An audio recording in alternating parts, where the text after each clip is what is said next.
कि मुल्क भर में मेडिकल एंड डेंटल कॉलेजेस के दाखिला टेस्ट आज होंगे। कराची में डाउ यूनिवर्सिटी और NED यूनिवर्सिटी में टेस्ट लिया जाएगा। टेस्ट देने के लिए उम्मीदवार नमाज फजर के बाद ही इम्तिहानी मराकज पहुंच गए। इस वक्त इम्तिहानी मराकज के बाहर की सूरत हाल क्या है, जानेंगे डॉन न्यूज़ की नुमाइंदा अनम मशकूर से।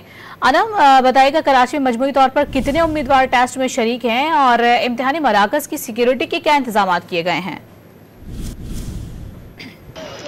जी बिल्कुल, इस वक्त मैं डाउ यूनिवर्सिटी के बाहर मौजूद हूँ और आप देख सकते हैं कि यहाँ पे MD कैट टेस्ट बराए 2024 के लिए तलबा की आमद का सिलसिला सुबह से ही शुरू हो चुका है। बड़ी तादाद में यहाँ पे तलबा आए हैं। इंतजामिया की जानिब से जो है वाज़े तौर पे कह दिया गया था कि रश ना किया जाए, ट्रैफिक की रवानी को बहाल रखने के लिए खातिर ख्वाह इंतजाम भी किए थे।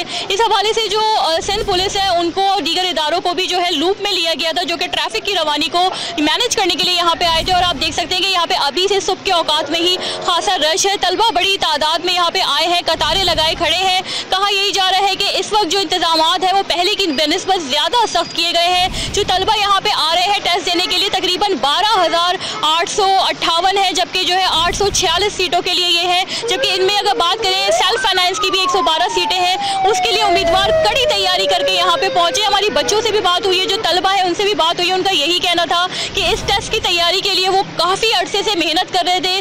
उनकी तकरीबन 12 साल की मेहनत है, जिसका आज जो है फाइनल एग्जाम होने जा रहा है। इसके बाद जो है उनका आगे जो है तय किया जाएगा कि वो किस शोबे में जाते हैं, आया वो मेडिकल में जा पाएंगे या नहीं। अगर हम इंतजामात की बात करें तो आप देख सकते हैं कि यहाँ पे सिंध पुलिस भी है, ट्रैफिक पुलिस भी है और दीगर इदारे भी हैं, जो कि यहाँ पे खास तौर पे जो है ट्रैफिक की रवानी को बहाल रखने के लिए यहाँ पे मौजूद है। जी।